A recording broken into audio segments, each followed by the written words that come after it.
Today, we will learn the step-by-step method of pipe laying used in construction projects.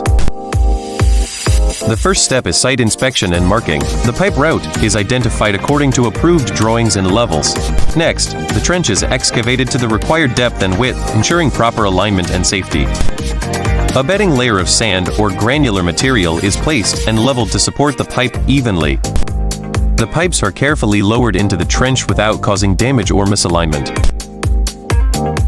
Proper alignment is checked, and pipe joints are connected using suitable jointing materials.